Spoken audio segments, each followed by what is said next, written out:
আমাকে পড়াবে না, আজকে আমাকে পড়াও, ঠিক আছে পড়াশোনা করো। তখন তুমি দেখে তারপরে আমাকে এইভাবে কোলে তুলে নিলে, নিয়ে হ্যাঁ ফালাইলে বিছানাটার উপরে, তারপর আমাকে কিস করতেছিলে, কিস করতেছিলে, তারপরে আমি তোমাকে তোমার উপরে উঠে তোমাকে কিস করতেছিলাম। কি মজা। হুম, দেখো ইচ্ছে করে তাই। উম, তারপর তুমি আমার শাড়ির আঁচলটা কিরকম ছুঁড়ে ফেলে দিয়ে দিলে। হুম, তারপরে আহ, গলার নিচে সাইডে ব্লাউজটাকে খোলার চেষ্টা করছো আর কিসে দিতেছো। আর নাপিতে নাপিতে যখন তুমি আমাকে কিস করতেছিলা তখন ইস, হুম, হয়েছে। কই মনোযোগ দিয়ে শুনতেছে।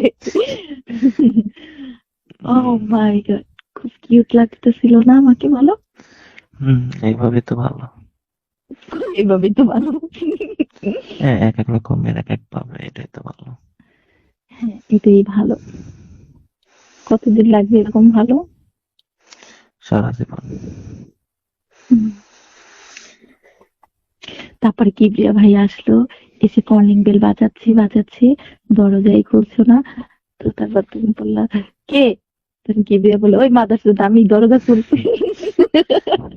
বলবো না, পরে আইগা, এখন করিনি। না তুই পরে আয়। না, আরে না, আমি তো দেখা যাবো না, সমস্যা নেই, খুল। আইসি এখন আবার যাবো, 5-6 তলা বাইরে উঠছি, এখন আমি নামতে পারবো না। আরে খুল তাড়াতাড়ি।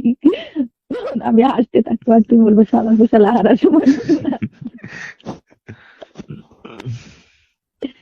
দেখেছো তোমার সেই হাসিটা কিন্তু আমি শুনেছি। হুম, কিউট, কিউট বাচ্চা আমার। হ্যাঁ, তারপরে এরকম বলবে, আর তুমি কিস করতেছো আর আমি তোমাকে জড়িয়ে ধরতেছি, ঠিক আছে, আমি তোমাকে কিস দিতেছি। তো হুম, ও আবার করে ফিরে তাকাচ্ছে। একটা বলতেছে, ওরে শালা শালা দরজা কি খুলবি না, আর কথা কমবে না তোর লাগে। তখন তুমি বলতেছো, উফ রে, আরে দাঁড়া একটু, আসতেছি। তখন তুমি আমার মানে কি উঠতেই চাচ্ছ না, হ্যাঁ। হুম, তারপর আবার কিস করতেছে, সে এরকমই করতেছে। তো আমাকে বললো যে আচ্ছা ওরা খুললে দেই দরজাটা, সেটা পাশে তুমি বসুক, আমরা কাজ শেষ করে পরে করবো। তো তুমি দরজাটা খুলে দিয়ে এসে বললে যে তুই দরজা লাগাই পরে উপরে আমি আইতাছি, ঠিক আছে। হুম, তারপরে বসলে তুমি করলা অনেকক্ষণ, এনজয় করলা, আমিও করলাম, ঠিক আছে। তারপর তুমি এরকম কিস করে তোমাকে নিচে ফেলে আবার আমি তোমার উপরে উঠেছি, কিস করছি কিস করছি। তারপর সে তারপরে আছে না, তুমি কি করলা জানো, টাওয়াল পরে গেলা সে তোমাকে আঠের মতো বিচ্ছিন্ন হুম, তো বলবো যে, আচ্ছা তুই চলে যা গোসল করে গোসল কর তাড়াতাড়ি তুই আইস না। তখন আমাকে বলতেছে, এই পিয়া আমাকে একটু চা দে তো। অনেকক্ষণ ধরে আমি বলবো ভাইয়া একটু অপেক্ষা করো, দিতেছি দাঁড়াও। তখন তুমি বলবো কে, চা বাইরে গিয়ে খামো আনে, চল তারা আইতেছি 2 মিনিট। তখন তাই গোসল করে রেডি হচ্ছে। তোমার ওই ভাইয়া জিজ্ঞাসা করতে, কি রে কেমন কি করলি তুই?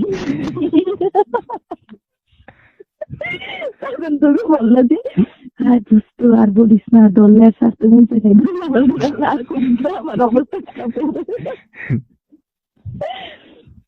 তারপরে আমি গোসল করে এসে চা দিলাম, সে আলাপ করলো, অনেক গল্প করলাম, সে বাইরে চলে গেল। হুম। মানে প্রায় ভাইয়া এসে এমনি আমাদের কি পরিশ্রম করে আনলো, তারপর দরজা খুলে, কেমন না অনুভূতিটা? বন্যাতে যাইব না। আরে যাবে, এটা দুষ্টামির ক্ষেত্রে হুম, হুম, দরজা খুল, না হলে কিন্তু চলে যাইবে। বেসিক্যালি ওভাবেই তো কথা বলা হয়, তাই না? ওই মাদার তো, তুমি খেলার বসে এরকম ভাবে কথা বলা হয় না, বলো? হুম, হ্যাঁ, হয়েছে তাহলে অনুভূতিটা কতটা সত্যি দেখলে। এখন তোমার কি ঘুমাচ্ছে না ওরকমই আছে? বুঝছিস তো? ঘুম আসছে না। হুম, ঘুমাবে না। কেমন আমার অনুভূতিটা, এটাই যদি হয় ভালো হয় না বলো? এগুলাই তো চাচ্ছি। এগুলো তো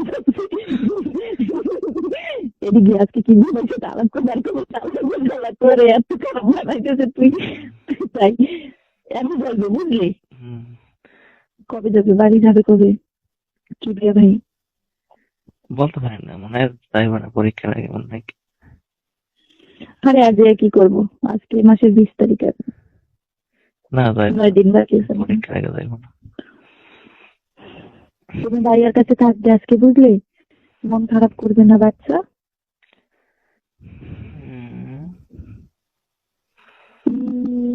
আই লাভ ইউ জান।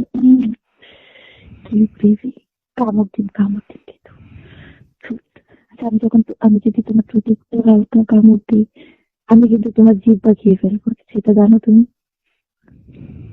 ওটা তো ভালো, আমি তো খেতে পারবো। জিহ্বা কিন্তু উম, থাক, আর কিছু বলবো না ভাই। বলতেই খারাপ পারবো। মনে করবে আমাকে। কি মনে করবো? খারাপ মনে করবা তাই? না, এইটাই ভালো। বললাম না, তোমার তো এগুলোই চাচ্ছি তাই। বলতাম